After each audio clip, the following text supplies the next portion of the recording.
Alhamdulillah, salam di dalam Dharma. Namo Sang Yang Adi Budaya, Namo Budaya. Namo Budaya. Yang saya hormati Yang Luhur Samanera dan segenap keluarga-keluarga yang abu maupun foto leluhur yang telah tiada ditempatkan, dititipkan di tempat penitipan Abu Mahawiara Mojopahit ini.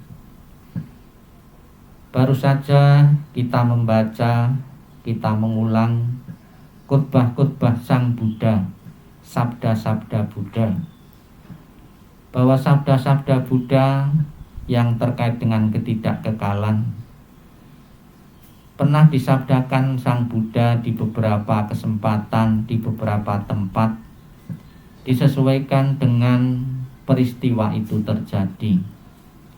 Saya ambilkan contoh ketika Sang Buddha menghadiri pemakaman salah satu wanita yang pada waktu itu wanita itu banyak digandrungi oleh banyak orang, bahkan para penguasa pada waktu itu maupun juga diceritakan para pertapa pada waktu itu juga sempat tertarik terhadap kecantikan fisik dari seseorang yang bernama Sirema. Sirema ini di zamannya adalah wanita yang cantik sekali. Bahkan untuk pergi mendampingi Sirema ini pun sekalipun harus mengeluarkan uang yang cukup banyak lelaki-laki yang mau, sehingga kehidupan Sirema ini selalu berhubungan dengan laki-laki yang berbeda karena dikagumi, digandrungi sebagai primadona pada waktu itu. Namun ketika Sirema ini meninggal, kemudian Sang Buddha berpesan kepada raja pada waktu itu agar jenazahnya tidak buru-buru dikubur. Saya akan mengundang orang-orang yang pernah berhubungan dengan Sirema ini. Kemudian setelah di hadapan jenazah Sirema ini, Sang Buddha mengatakan, silahkan mereka yang menginginkan Sirema. Ternyata setelah mati itu tidak ada yang mau, tidak ada yang menyentuh. Untuk mengatasi kemelekatan atau keterikatan secara membuta kepada kecantikan, kemolekan, keindahan dari Sirema ini, Sang Buddha membabarkan dharma yang bisa menyadarkan kepada mereka-mereka yang mengaguminya bahwa badan jasmani manusia pada hakikatnya tidak kekal adanya, dan manusia tidak boleh melekat kepada fisik seseorang karena kecantikan, karena kemolekannya, maupun karena keindahan-keindahan yang lain. Pada dasarnya kecantikan, kemolekan itu hanya pada kulitnya saja, namun hakikatnya adalah kumpulan dari unsur-unsur yang mempunyai sifat kelapukan atau lapuk atau tidak kekal.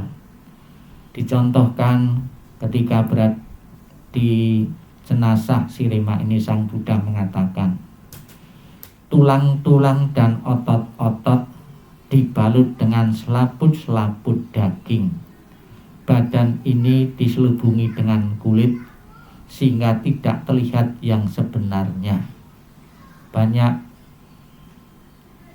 sampai saat ini yang mengagumi kulit seseorang karena kuning, karena mulus dan lain sebagainya, yang membuat mata terperdaya, terpikat. Padahal kulit itu kalau tergores sedikit saja mengeluarkan darah dan tidak menarik lagi. Demikian pula terhadap orang-orang yang mengagumi indria-indria tertentu dalam tubuh jasmani manusia.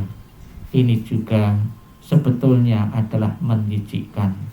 Seperti yang dikatakan oleh Sang Buddha, melalui 9 lubang kotoran keluar terus menerus. Kotoran mata melalui mata, kotoran hidung, ingus melalui ingus, dan apa saja yang dikeluarkan oleh anggota badan manusia adalah menjijikkan. Maka tidak layaklah manusia mengagumi, memikat, atau mencintai secara membuta terhadap badan jasmani ini yang sifatnya tidak kekal. Dengan Dhamma Sang Buddha ini kita diingatkan, kita pun juga tidak boleh melekat, tidak boleh terikat pada fisik seseorang, pada kecantikan seseorang, pada kegantengan seseorang.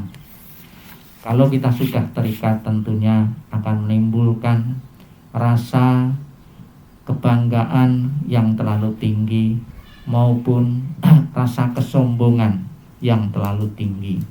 Sang Buddha mengatakan bahwa dalam rongga kepala kita terhadap otak, ada otak, karena kebodohannya menganggap barang ini adalah barang yang baik sekali. Dalam rongga kepala ada otak. Seorang dungu karena kebodohan menganggap ini barang yang baik sekali. Bapak Ibu saudara sekalian yang saya hormati, yang saya jelaskan tadi adalah sutta atau khotbah Sang Buddha yang pernah diberikan Sang Buddha ketika menghadiri pemakaman Sirema. Maka orang yang mendengar sabda Buddha langsung bisa menyadari, sehingga tidak melekat lagi kepada fisik seseorang, kepada jasmani seseorang. Khotbah yang kedua yang berjudul tentang makhluk peta yang berada di luar dinding. Ini diriwayatkan Raja Bimbisara pernah mengadakan pesta dan lupa untuk melimpahkan jasa kebajikan dari pesta itu kepada leluhur-leluhur yang sudah menunggu di luar rumah mereka. Padahal leluhur-leluhur yang sudah menunggu di luar rumah mereka menunggu pelimpahan jasa agar bisa terlahir, bisa mengatasi penderitaan. Atas saran Sang Buddha, kemudian Raja Bimbisara mengadakan pesta lagi, mengadakan perjamuan kembali, dan perjamuan itu mendatangkan nilai kebaikan. Kebaikan itu kemudian dilimpahkan kepada leluhur, dan akhirnya leluhur Raja Bimbisara bisa terbebas di alam penderitaan. Bapak Ibu sekalian yang saya hormati, beberapa sutta yang Bapak Ibu dengar maupun Bapak Ibu pernah baca, silahkan diulang kembali, dihayati, direnungkan, agar kitab suci itu bukan sekedar bacaan seperti bacaan biasa, namun betul-betul bisa mencerahkan kehidupan Bapak Ibu saudara sekalian, tidak melekat lagi terhadap jasmani, maupun kita mempunyai rasa hormat, mempunyai rasa kepedulian kepada leluhur-leluhur kita yang telah berjasa kepada kita. Sebagai ungkapan bakti dan hormat itu, di hari-hari tertentu kita mengirim doa dan mengirim persajian-persajian sebagai simbol penghormatan ketika leluhur kita masih hidup. Semoga dengan kekuatan berkah perlindungan Buddha, para bodhisattva, mahasatwa, dan timbunan kebajikan bagi leluhur sendiri, leluhur yang abunya maupun fotonya ditempatkan ini benar-benar segera terlahir, terdorong terlahir di alam yang lebih berbahagia. Sabbi sata bawantu sukitata, semoga semua makhluk itu berbahagia dan sejahtera. Sadu, sadu, sadu.